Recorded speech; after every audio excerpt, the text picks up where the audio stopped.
За санхүүгийн зохицуулах хорооны хяналтын зөвлөлийн дарга гишүүдэд шинээр сонгогдох хүмүүсээс бас үг хэлэх ийм зүйл байна.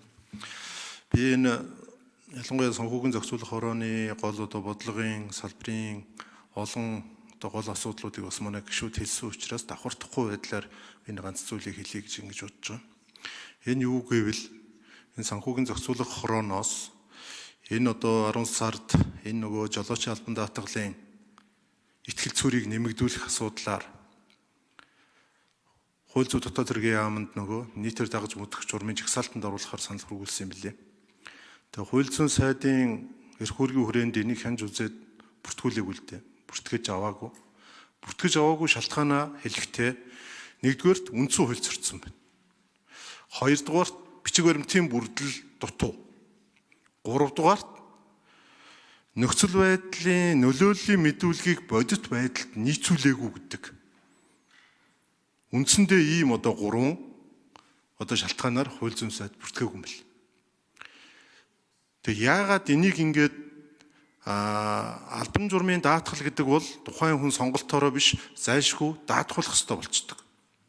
Тэг зайлшгүй даатгуулах ёстой энэ даатгалын энэ хөдөлгөөнийг хийхдээ хууль зүйн яамд бүртгүүлэхгүйгээр нийтэд мэдээлж нийтийн бухимдлыг бүр төрүүлж ийм зүйл хийвээ. Энэ дээр би шинээр томилогдож очих энэ хяналтын зөвлөлийн дарга энэ хүмүүс бас би анхаарч ажилласаа билээ гэж ингэж бодож байна. Нэг дэх асуудал.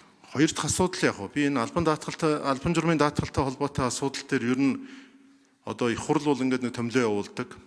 Тэгэхээр энэ санхүүгийн зохицуулах хороо энэ албан журмын даатгал буюу иргэд зайлшгүй даатгуулж байгаа энэ автын энэ даатгалын асуудлууд гэдэг. Энэ асуудлууд дээр бас онцгой анхаарч нийтийн эрх ашиг хаана хөндөгдөх гээд байна. Үнэхээр бодиттой юм уу бодит бус юм уу гэдгийг бас нэг ялга салгадаг тэр талаарх мэдээллийг холбогдох байнгын хороодуудаа өгдөг, байнгын хороогоор дамжиж их хуралд бас мэдэгддэг. Ийм байхгүй бол энэ олон даатгалын компаниуд албан журмын даатгал руу гол анхаарлаа хандуулдаг, бусад даатгал руу бас төдийлөн даатгалын шинэ үйлчилгээнүүд нээдгүү. Ийм бодит зүйл бол бас байгаа шүү гэдгийг бас би хэлье. Ер нь энэ албан журмын даатгалтай холбоотой асуудал өнгөрсөн 2020-24 оны парламентод бас нэг боо асуудал болж исэн. Одоо ингээд сая бас нэг боо асуудал болж байна. Яагаад албан журмын даатгалын асуудал ингэж үе босч ирд юм бэ?